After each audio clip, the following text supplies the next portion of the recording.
So what do I say here? I mean, I thought I said everything there was to say. I don't know what you...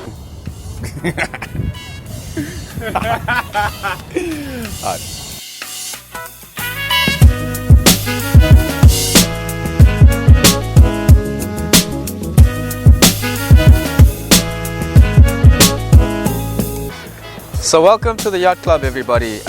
We decided to do a different episode today, just to give you guys a sense of the capabilities of the different phones, because we wanted to do a comparative 4K test. We know that cell phones now come with the ability to shoot in 4K. The Canon EOS R only came out 2 months ago. That thing costs about 35 grand. So for those of you who still want to shoot high quality video, cell phones are always a better option. So shooting off the Xperia XA2, a phone that we featured before on the channel, we've said time and time again that Sony cameras are among the best in the game. A lot of cell phone manufacturers, Doogee, Digi, they all use Sony sensors, and for good reason. I know that Sony, they lease their technology out to a lot of other manufacturers, and with good reason, guys.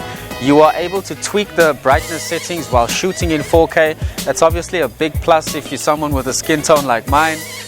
No disrespect to dark people out there. But yeah, in terms of camera quality and sharpness go, we would preferably go with the Sony first. Hence why we're shooting with it first. Okay, cell phone number 2 is the one that we recently featured on the latest episode. The one just previous, it's the Nokia X6. This phone is only about 5 months old.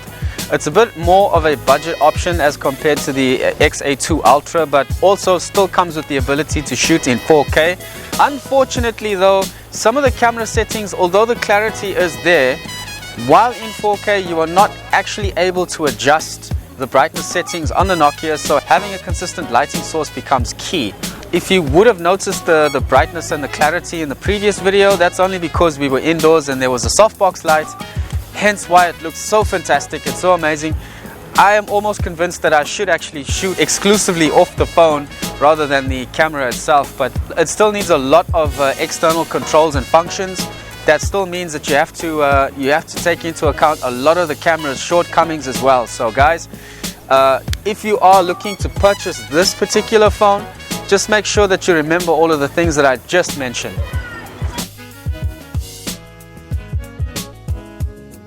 Okay, so compared to a normal DSLR camera like the M10, which I use for all of the shoots, this of course is built for photography, video, images, stills, whatever you call it. So whether you're moving in or out of focus, the camera, it maintains stability throughout. The color mix is great, it picks up all the colors pretty vibrantly. The exposure settings, you can see the top of my head is pretty shiny right now. But there's a lot more room to play with the brightness and all those other aspects of photography if you're really into that sort of stuff. Yes, the phones do shoot in 4K, but the mechanics inside the phone allow for very little, very little ability to tweak and such aspects like that. So as far as it goes, getting a DSLR is still a viable investment if you are serious about photography. You really want to get into YouTube, or you really want to start taking those. Of course, there are still benefits to using a cell phone. The mobility, of course, is unbeatable. It's incomparable. Like this thing, a cell phone can always fit in your pocket. You can't ever beat that. But in terms of dynamic range, picking up colors and playing with brightness and all that stuff, cameras are just the way to go.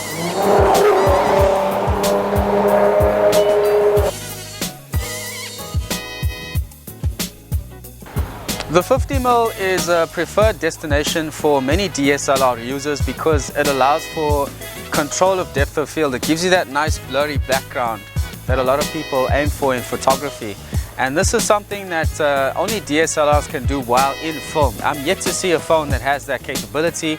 Yes, cameras are a bit more of a substantial investment, but for those of you who are serious about photography, who take it as more than just a passion, I would definitely recommend purchasing any sort of DSLR. Another aspect about the 50mm, it might be a shortcoming. It is, cropped in such a way that it zooms in and you got to stand a bit back, but the optical effects that you can get with a 50mm far outweigh any of the shortcomings or negatives. For those of you who are watching that want to invest in a camera and buy all the different lenses, take this into account. That's it for now.